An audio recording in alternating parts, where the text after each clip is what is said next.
Gregory Peck, previously considered the 12th greatest male star of classic Hollywood cinema by the American Film Institute, heads the cast as 1947's Gentleman's Agreement airs from 1:55 p.m. on Talking Pictures TV on Friday.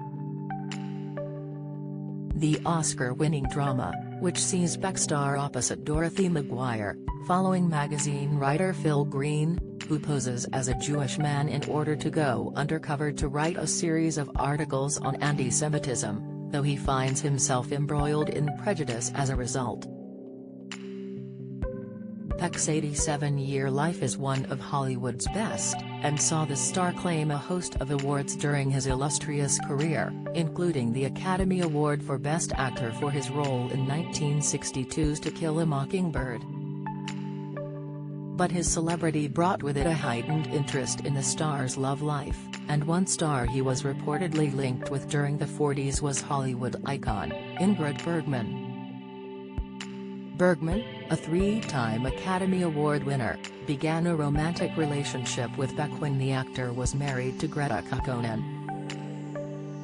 Unearthed accounts show that they met on the set of Alfred Hitchcock's suspense romance film Spellbound in 1945.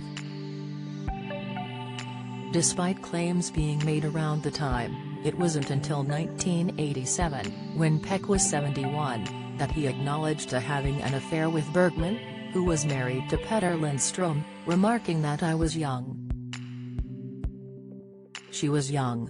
During an interview with People magazine, the California-born star appeared to share his relationship with Bergman, with the article's writer Brad Derrock noting that while discussing women with Peck, he begins to blather when it came to his Spellbound co-star.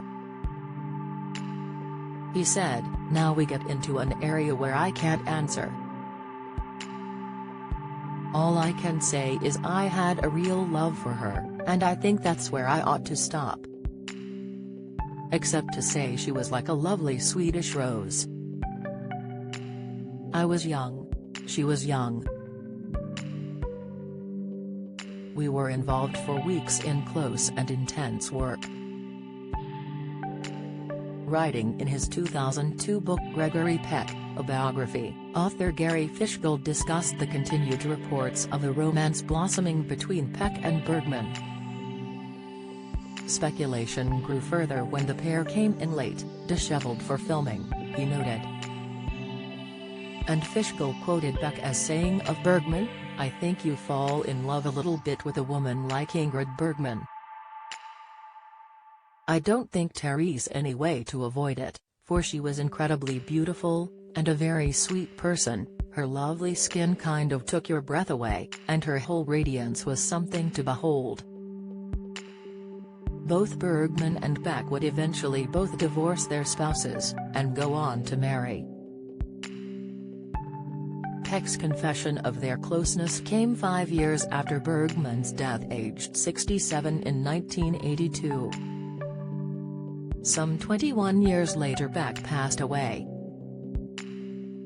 At the time of his death, Peck was Roman Catholic, and once admitted to considering priesthood before a career in Hollywood emerged.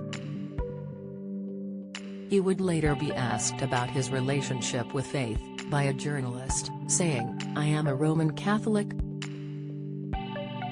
Not a fanatic, but I practice enough to keep the franchise. I don't always agree with the Pope.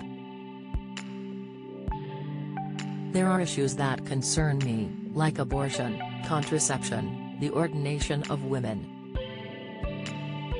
and others.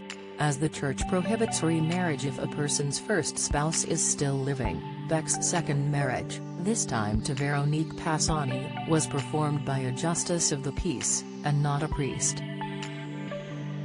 During his life, he was an ardent fundraiser for the missionary work of a priest who he was friends with, and even served as co-producer of a cassette recording of the New Testament with his son Stephen. After his death, which saw Veronique by his side, Peck's funeral was attended by a huge stack of Hollywood celebrities, including the likes of Michael Jackson, Harrison Ford, Lionel Richie, and Angelica Houston. At the funeral itself, a eulogy was read by Brock Peters, whose character Tom Robinson was defended by Peck's fabled Atticus Finch in To Kill a Mockingbird.